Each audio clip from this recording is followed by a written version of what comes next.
ಬಿಜೆಪಿಯಲ್ಲಿ ಮತ್ತೆ ಶುರುವಾಯಿತು ಬಿರುಗಾಳಿ. ಸೈಲೆಂಟ್ ಆಗಿದ್ದ ಸಂತೋಷ್ ಸ್ಕೆಚ್ ಹಾಕೆ ಬಿಟ್ರ. ಶಿಷ್ಯರನ್ನ ಸುಮ್ನಿರಿ ಎಂದಿದ್ದ ಸಂತೋಷ್ ಆಟ ಶುರುವಾಯ್ತಾ?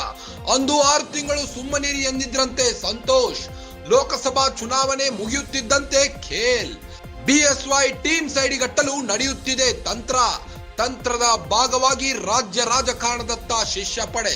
ಗುರು ಕೊಟ್ಟ ಆಜ್ಞೆ ವಿಜಯೇಂದ್ರನ್ನ ಹಣಿಯಲು ಪ್ಲಾನ್. ಹೀಗಾಗಿಯೇ ರಾಷ್ಟ್ರ ರಾಜಕಾರಣದಲ್ಲಿದ್ದ ಸಿಟಿ ರವಿ ಆಕ್ಟಿವ್. ಮತ್ತೆ ರಾಜ್ಯ ರಾಜಕಾರಣದಲ್ಲಿ ಆಕ್ಟಿವ್ ಆದ ಸಿಟಿ ರವಿ. ವಿಧಾನ ಪರಿಷತ್ ಮೂಲಕ ರಾಜ್ಯ ರಾಜಕಾರಣಕ್ಕೆ ರವಿ. ಮುಂದೆ ನಳಿನ್ ಕುಮಾರ್ ಕಟೀಲ್ ಸಹ ಮುನ್ನೆಲೆಗೆ. ಕೆಎಸ್ ಈಶ್ವರಪ್ಪರನ್ನ ಬಿಜೆಪಿಗೆ ಕರೆತರುವುದು ಫಿಕ್ಸ್. ಬಿಎಸ್ವೈ ವಿರೋಧಿ ಕೂಟವನ್ನ ಬಲಪಡಿಸಲು ಪ್ಲಾನ್. ರಾಜ್ಯ ಬಿಜೆಪಿಯಲ್ಲಿ ಮತ್ತೆ ಶುರುವಾಯಿತು ಬಿರುಗಾಳಿ. ಸೈಲೆಂಟ್ ಆಗಿದ್ದ ಸಂತೋಷ್ ಮತ್ತೆ ಸ್ಕೆಚ್ ಹಾಕುತ್ತಿದ್ದಾರೆ. ಶಿಷ್ಯರನ್ನ ಸುಮ್ಮನಿರಿ ಎಂದಿದ್ದಾರೆ. ಅಂದು 6 ತಿಂಗಳು ಸುಮ್ಮನಿರಿ ಎಂದಿದ್ರಂತೆ. ಲೋಕಸಭಾ ಚುನಾವಣೆ ಮುಗಿಯುತ್ತಿದ್ದಂತೆ ಖೇಲ್ ಶುರು ಹಚ್ಚಿಕೊಂಡಿದ್ದಾರೆ. ಬಿಎಸ್ವೈ ಟೀಮ್ ಸೈಡಿಗಟ್ಟಲು ನಡೆಯುತ್ತಿದೆ ತಂತ್ರಗಾರಿಕೆ.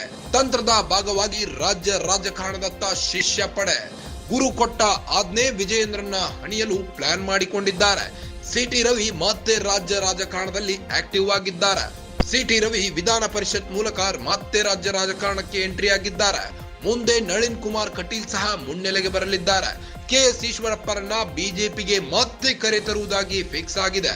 ಬಿಎಸ್ವೈ ವಿರೋಧಿ ಕೂಟವನ್ನ ಬಲಪಡಿಸಲು ಪ್ಲಾನ್ ಮಾಡಿಕೊಂಡಿದ್ದಾರೆ.